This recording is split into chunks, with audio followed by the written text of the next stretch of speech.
Many of the times and in many of the products, the scale up becomes challenging, and we observe the failure of the product in scale up.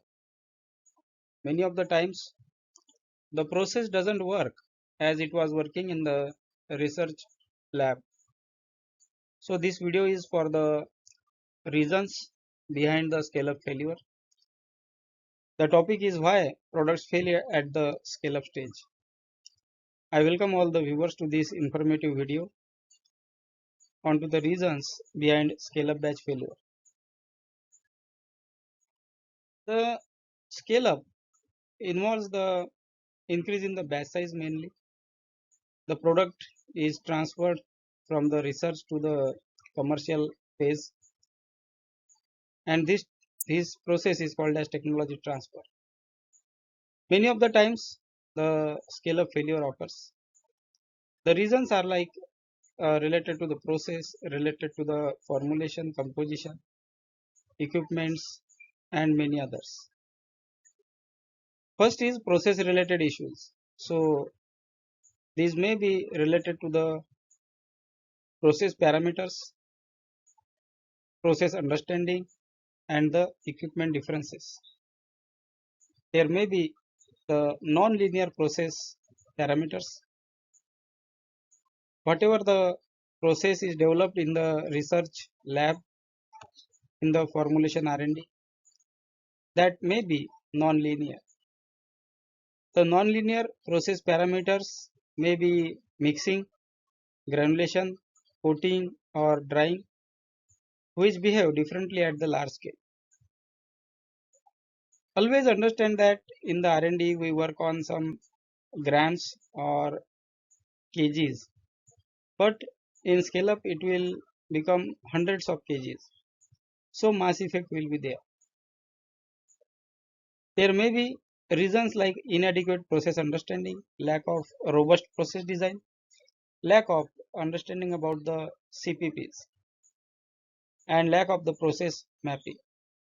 Equipment differences may be there, like lab scale to pilot scale equipments, which does not mimic the commercial designs, which does not mimic the commercial plant geometry.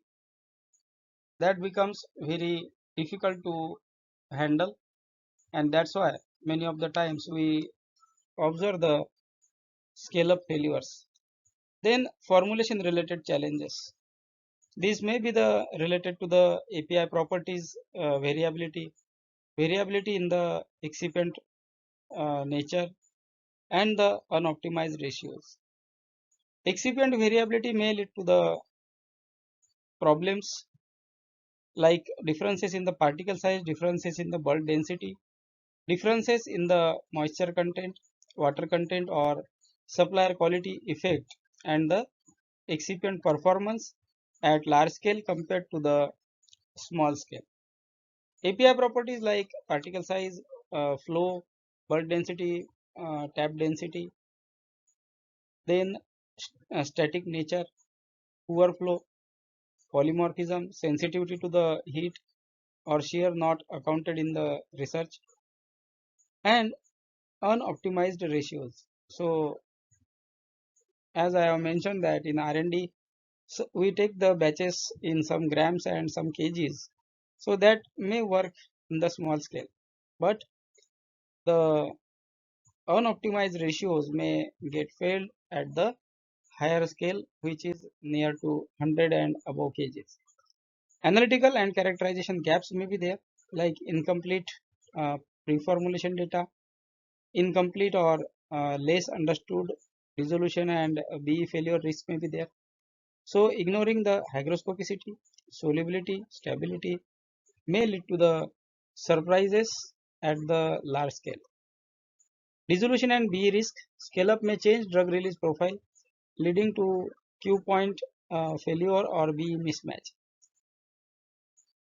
Then quality and regulatory aspects. So failure to apply QBD principles, lack of risk assessment for the scale up, and improper or less understood control strategy. Incomplete process validation strategy, which is not enough. for the validation, not enough focus onto the reproducibility across the 3 validation batches, overlooking ICH guidelines. So as ICH gives the principles for the product development, technology transfer and the validation. The guidelines mainly related to this are the Q8, Q9, Q10, and if we overlook these guidelines, it may lead to regulatory queries and rejection for some of the times.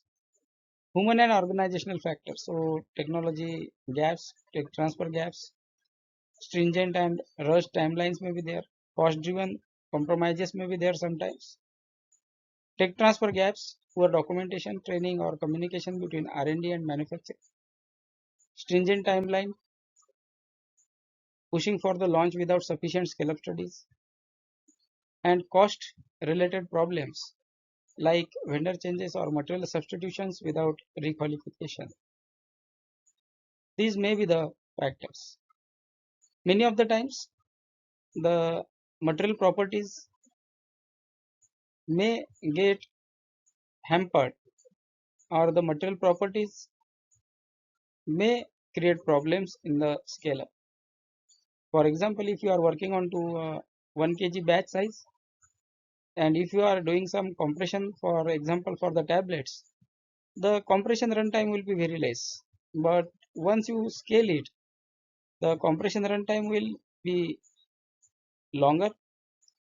Many of the times we observe the weight variation, flow issues, sticking, kicking, punch jamming, dragging, die wall sticking. These are some of the examples.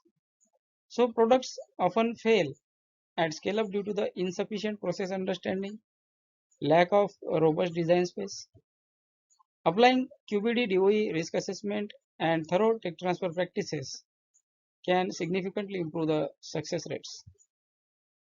So whatever the parameters are given for the scale up, those are to be really understood, well understood, and tech transfer is a team activity.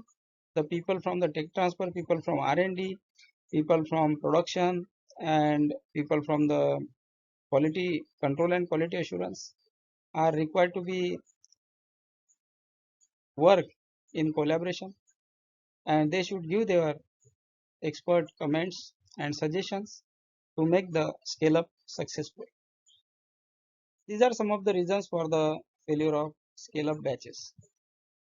You can also relate this to the exhibit batches, also relate to the site transfer batches and many others. Thank you for watching the video.